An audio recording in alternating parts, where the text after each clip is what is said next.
So, I'm very excited and very honored to be here in Dartington, Devon, which is almost like heart of sustainable movement here in the UK, and to be able to talk about a sustainable movement in Japan. I'm absolutely pleased. So thank you, Mark, for inviting me to give a talk here. So as he said, I am his old friend. Probably, I don't know how well you know Mark, but maybe I've known him longer than most of you. Even than my wife. Which means that if you're interested to know about his university time secrets, I'm the one to ask. Yeah, you can ask me that question, because we're going to have a question and answer session. Okay, so I am using the PowerPoint slide presentation, so sometime I need to sit down to just move the slide, but I try to stand up as much as possible, So let me introduce myself one more time, because most of you don't know me at all, right? Luckily, I think one person said she has seen my YouTube video. Thank you. So I am a writer. That's why I have another name, but Sachiaki is my pen name. And I have been writing many books in Japanese, mostly novels and some non-fiction books. And in English, I've written actually 3 books. They're all Kindle e-books.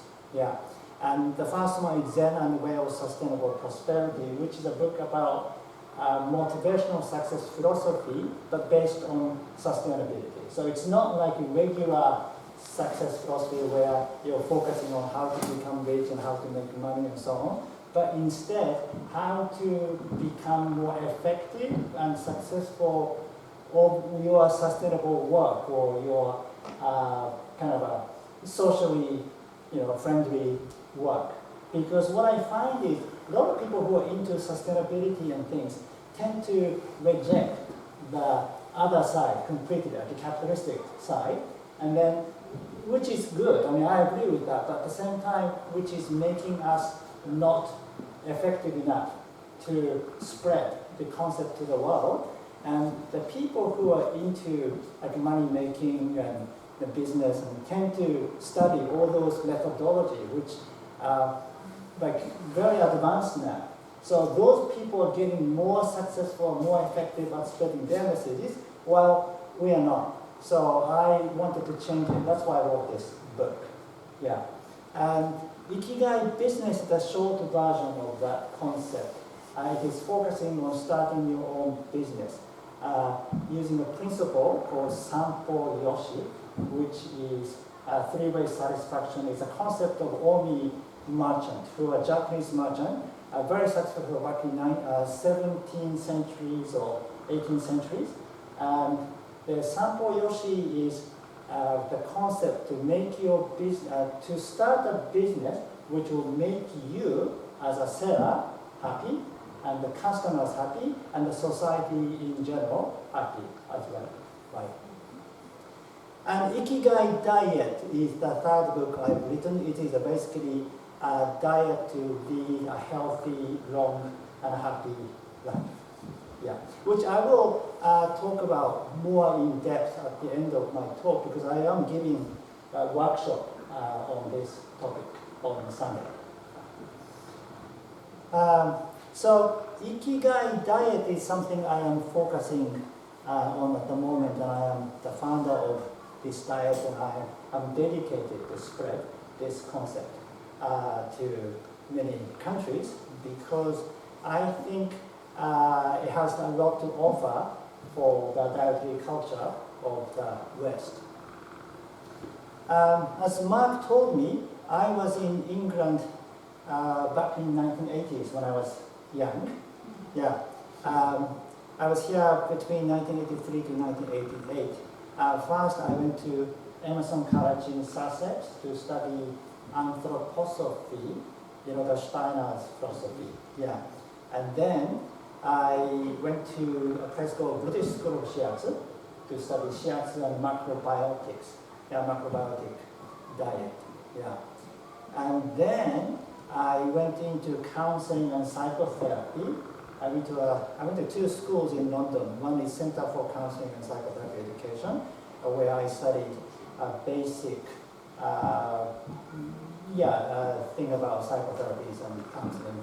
And the other place is School of Hypnosis and Advanced Psychotherapy, where I studied Ericksonian hypnotherapy, the hypnotherapy of Milton H. Erickson, and NLP, Neuro-Linguistic Programming. Yeah. So I was very much involved in what he said New Age, or it was also called personal growth or human potential movement back in the 80s. And I even stayed at Findhorn community in Scotland too. I don't know if you are familiar with Findhorn. How many? Oh, you know Findhorn? Yeah. So, you have been to Findhorn? Oh, you've been to Emerson too? Oh, really? Oh, that's fantastic. Oh, okay. And then, so after 4 years of living in England, I went back to Japan, and basically I've been living in Japan since then for maybe 30-some years now. And so I've become completely Japanized again, which is actually good to be back now, because when I was in England, I didn't know anything about Japan. I mean, I didn't even know about shiatsu. I encountered shiatsu in England. Yeah. And if people ask me questions about different traditional culture of Japan, I couldn't answer. But now, I've lived in the countryside in Japan for the last 10 years, and I've been involved with different kind of sustainable lifestyle. So I'm able to share that concept with you much more than the time I was in England back in the 80s. And one thing I did is studied Kawaguchi-style natural farming at Nagasaki Natural Farming Group. Does anyone know about Kawaguchi-style natural farming? One straw revolution. Okay, yeah, the one straw revolution. Yeah, that is also called natural farming, done by Masanobu Fukuoka. Yeah, so Kawaguchi style is very similar to his method, but it's a little different, which I will talk about later. Yeah, and then now I live in a small rural town called Hino town in Shiga Prefecture, which is in central Japan. It's next to Kyoto. Yeah. And I lead a sustainable lifestyle there. And I also run a group called Local Network Hino, which is a basically network of people who are interested in sustainable way of living in Hino town. It's a little like a transition initiative, although we're not officially part of the transition network, and we're not as organized and as effective as a transition initiative, but we are still we're very kind of kind of organically growing, but not so efficient. Yeah. All right. So I would like to talk about Satoyama Living today, which is a new trend in Japan. Does anybody know the concept Satoyama? Have heard of Satoyama? No? Yeah. Satoyama, Sato means the village, and Yama means the mountains. So Satoyama is the area between mountains and villages, where people used to, for example, do the charcoal burning, and they cut trees in the mountain, and there was a sort of area where animals didn't come. The animals lived in the mountains, and they couldn't come to the villages because there were kind of spaces between. So Satoyama is a place where humans encounter animals, so the animals know, oh, from here it's a human's land, so we're not going to disturb them, kind of thing. But now Satoyama sort of disappeared, so many, for example, deers and boars and even monkeys come to the villages. Yeah. But now Satoyama has the concept of the entire community or bioregion of mountains and villages all together, and people used to practice kind of a sustainable lifestyle where they circulated the resources within. For example, mountains have sources of rivers, and we can get water from the mountains, and they actually help the rice field. Because rice field, it is very crucial to have lots of water to grow rice. Yeah, and also people went to the mountain to cut trees, and they used those trees to build houses and furniture, and remaining wood can be used as firewood too. So everything in Satoyama is used in your living, and fallen leaves can be used as fertilizers, and rice bran, which you get from rice, can be used as fertilizers. And people, cut trees. Sometimes it is important to cut trees so that other small trees can grow. So in Japan, Satoyama includes human activity and the human residents as well. Because without the humans, forests cannot be preserved. Yeah, and in fact, that is what's happening now. That lumber industry is almost gone, so there's no one to look after the mountains. Just only the trees left and no one to manage. Therefore, the mountains are very much run down. Yeah.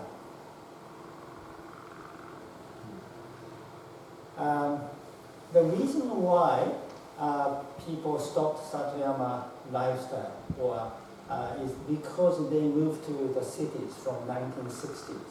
Yeah, Japan entered the period of high economic growth, and many people left the countryside and moved to suburbs or big cities like Tokyo. And this is Kunitachi, where I grew up. It's a typical suburb of Tokyo, and so the city has increase of the population, and where the countryside now has a problem with their population. Yeah, and then with that trend, Satoyama lifestyle itself has almost disappeared. Right. However, there are some young people who are interested in preserving the Satoyama lifestyle, and they have moved to the countryside from cities and start leading a new lifestyle. And one of them is called Han no Han X, which means half farming, half something else. So they like to grow their own food, like rice and vegetables, but not necessarily to become farmers to sell them, but just a little bit so that they can maybe support their family. And then they have another activity, which can be their job, or they can be artist, or a yoga instructor, or some kind of a therapist, or a social worker, or whatever that you are interested in doing, and combining with their farm life, it's called Han no Han X. So this is a very popular lifestyle happening in Japan now. And so because of half farming, farming is very big part of this lifestyle, and many of them are engaged in organic farming or natural farming, or non-fertilizer farming. Yeah.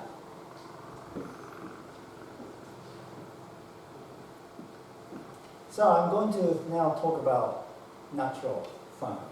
Yeah.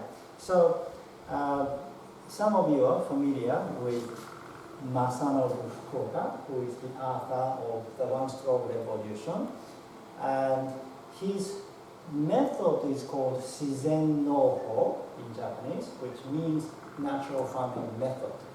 Yeah, and the natural farming that I'm talking about is developed by the man called Yoshikazu Kawaguchi, which is called Shizen No. So it is natural farming. Yeah. Kawaguchi originally studied Fukuoka method. Yeah. But even though Fukuoka method is very good and it is popular, I like it very much too, it is very difficult to practice. And Kawaguchi was a farmer. He grew up on a farm, so he was more practical. He wanted the method to work, to be able to sell his product and so on. So through years of experimenting, he came up with kind of a revised version of Fukuoka method, and he called it Shizenno, natural farming. Yeah. And now Kawaguchi method is more spread, partly because Masanobu Fukuoka was not interested in teaching. He wasn't interested in spreading the concept so much. He was very much like a visionary or a philosopher. And he was not interested in, promotion side or anything at all. And Kawaguchi isn't either. But at least he wanted to teach his method. So many of his students started schools throughout Japan. By the way, they're all free. They don't charge any money for courses. So yeah, Kawaguchi is not interested in money making either. But his students started all the courses throughout Japan. There are probably over, 30 to 50 schools teaching his method. So many people, including myself, who first read the one-straw revolution and become interested in natural farming, but we cannot find anywhere where we can study Fukuoka method, and we end up finding Kawaguchi method and start going to those courses, and end up practicing Kawaguchi style. That's why it's more popular. It doesn't mean his method is better or anything, it's just it's more available.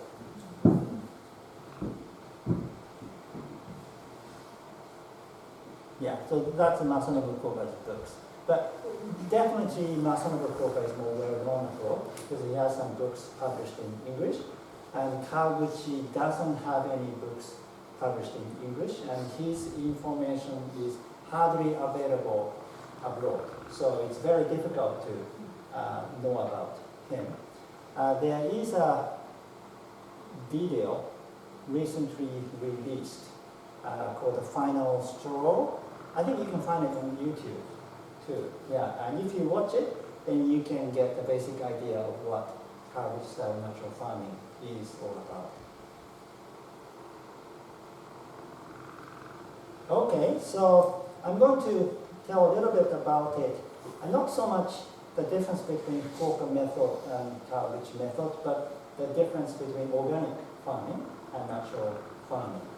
So in natural farming, we don't till the land or plow the land because he believes that by tilling or digging the land, you can destroy the microorganism inside the soil, which can actually make the land fertile. So by plowing the land, he thinks that you are creating a situation where you do need to apply extra fertilizer to make the soil fertile. And you don't use any kind of fertilizers, including organic ones. Yeah, mostly. Some farmers are a little different, depending on the vegetables. They, are a little flexible, but mostly they don't use any fertilizers. And you don't fight against weeds and insects. I don't know about England, but in Japan, farmers hate weeds. Weeds are the biggest enemies. In fact, when I was 14, actually I stayed with a farm family for 1 year. I kind of did a homestay with a farmer's family. And the host father told me every day, farmer's job is to fighting against the weeds. If I tell you what is farming is all about, we fight against weeds throughout the year. Yeah, so just pulling the weeds is something you need to do. Yeah, and in fact, our neighbors too, if they find weeds in our garden, they will be very upset. they will sometimes come and tell me to cut those weeds. Yeah, yeah. Even organic farmers usually do the weeding. Yeah, their gardens are very beautiful. Only the plants are growing, but not weeds. Yeah. Well, Kawaguchi's style has some weeds, and well, compared to Fukuoka style, Fukuoka doesn't like to do any weeding, so he has a lot more weed in his garden. Well, Kawaguchi likes to intervene a little bit, so you have some weeds, but not too much. That's why he used the expression, you don't fight against. It doesn't mean you don't weed. And insects too. Because some, by the way, the reason why he doesn't want to cut all the weeds is some weeds have a benefit. They can attract insects, for example, so that insects don't concentrate on the vegetables. Yeah. And some insects are natural predators for other insects. So by having some insects, they can kind of help and sustain the garden. And another thing they do is they do a lot of work manually. They don't like to use machines. Yeah. This is a threshing of rice. Usually, when we harvest rice in Japan now, we use combined harvester, and you just harvest and thresh all at the same time in a big machine. Yeah. But in the old way is you use a sickle to cut the rice, and you hang the rice outside for maybe 3 weeks or something to dry it under the natural sunlight, and then we do this threshing. Yeah, and those are old machines to thresh rice, which is not used anymore. We were lucky enough to have those in our house barn, so we did it once like that.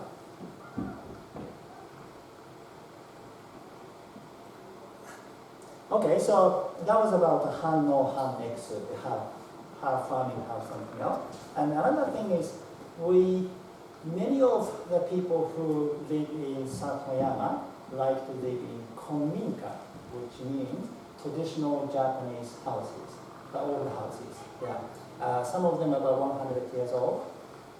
Because we have wooden houses, our houses are not as old as English houses. Yeah, like I know Mark lives in a 400-year-old house, so it's not that old, but still those are old for Japan. Yeah, and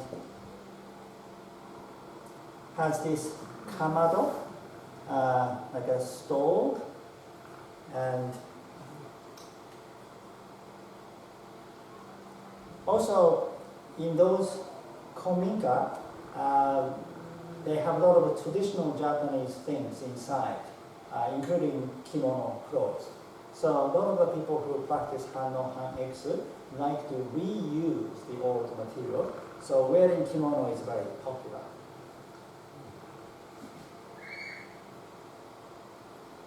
And the next thing is natural parenting. It is becoming popular in Japan too, and especially those people who live in Satoyama like to bring up their children naturally. Yeah. There are some kind of forced kindergarten type of activities too.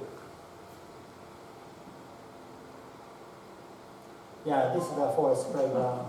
Oh, Takumi was maybe 3 years old this time.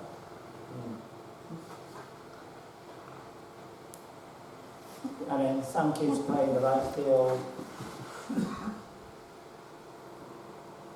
And a lot of the event in Hino town or Shiga Prefecture in general are very much inclusive. We have a lot of kids. In fact, when you ask me, is it noisy? I said I'm used to it. Yeah, we always have children in an event like this. Yeah, they're often like inside the room, sometimes running around. So it is very common. And we have a lot of mothers who are interested in sustainable life. So they like to come to an event like this, and usually they want to bring their children. So it is very common to see children in workshops and so on in Japan. But that's only in Shiga, not in other parts of Japan, and only among the people who are interested in sustainable lifestyle, not other sectors. Okay, and we do have transition initiatives in Japan too. So now I'd like to talk about transition initiatives, local networks, which I will explain later, and eco-villages. By the way, is anyone involved with the transition movement? Oh, you are? Oh, okay, good. In Totnes? Yeah? Oh, great. Yeah, so the Totnes is the birthplace of the transition movement, right? Yeah.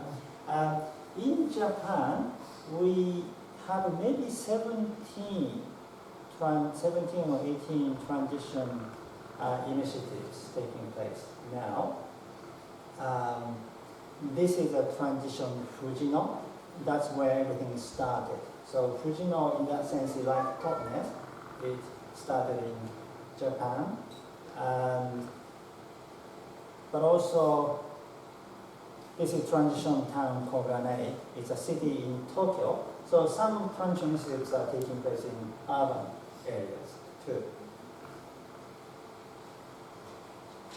They have a transition network Japan, and the transition Japan promote the movement, and they kind of facilitate different transition initiatives, and they give them workshops, and they have an annual gathering, like a big festival, where all the transition groups gather in one place and then exchange ideas and so on. And that's Shundo Yoshida. He is one of the head of Transition Japan now, and he has been involved with the transition movement from the beginning with a man called Hide Enomoto, who actually lives in Fujino. Yeah. So I think Shundo and Hide brought transition movement to Japan.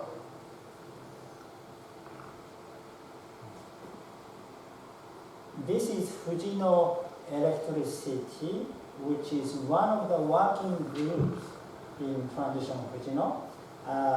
They give workshops to build a small solar system.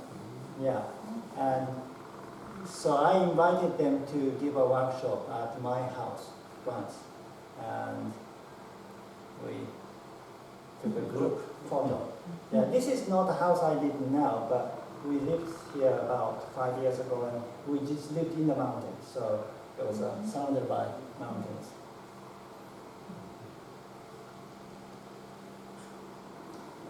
And eco villages.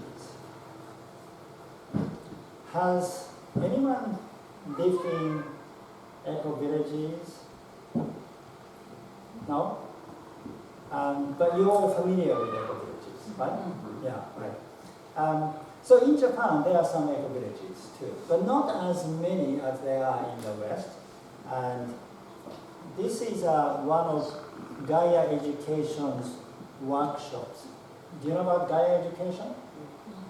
Yeah, they run courses called EDE, Eco Village Design Education, to basically teach how to set up eco villages and so on. And this is Shinichi Tsuji. He is one of the guest speakers of this program. And Shinichi Tsuji is very famous in Japan. He has written, he's a professor at a university, and he's written several books, and he's a good friend of Satoshi Kumo. So he has been to Shumaha College many times, and he, I think once a year, he invites Satoshi Kumo to come to Japan and tour around Japan giving workshops. And Shinichi Tsuji is the main interpreter for Satoshi's talks. And Shinichi Tsuji also appeared in a film called Economics of Happiness, You know that film? Made by Helena Nova Hodge? Yeah. Who lives down the valley here? Pardon? She just lives here. Helena Nova Hodge? Oh, really? In Week. Week? Oh, really? Yeah. Oh. Oh, she She's suddenly. not in Australia. Yeah. But now she lives in Australia, right? But she used to live in. No, she's here now. Oh, she's here now? Yeah, yeah. Oh, really? Oh, she came I'll back. introduce you to her. Yeah, oh, that would be great, yeah. Oh. Yeah. And, oh yeah, by the way, so this location where they are giving EDE is called Azuan Community Suzuka, which is one of the eco villages which are kind of popular at the moment in Japan. But there are not that many Azuan Community Suzuka, and all, so those are some of the members of Azuan Community. And then Saihate, which is in Kyushu. This place is more focusing on permaculture and kind of what do you call those houses? Earth back? Oh, what are they called? They're made from Yeah, tubes of they earth kind of in build a. house with the soil. Not the straw bale. Earth shelter? Earth back something. It'll come Yeah, to me. yeah. Yeah. Coal, adobe? It's like a coiled pot, isn't it? But it has Right. kind of earth. Yeah. Right. Yeah, it has to be delayed. And then Azuan Community Suzuka, the one place, doesn't have a lot of like ecological, houses and projects so much. It's more of they focusing on relationship within the community, like how to communicate, how to. They are interested in how to make a happy society and what way of communication would make everyone to be happy and free at the same time and so on. Yeah. But generally speaking now, eco-villages are becoming a little not so popular. Actually because there was a problem about maybe 4 years ago or something.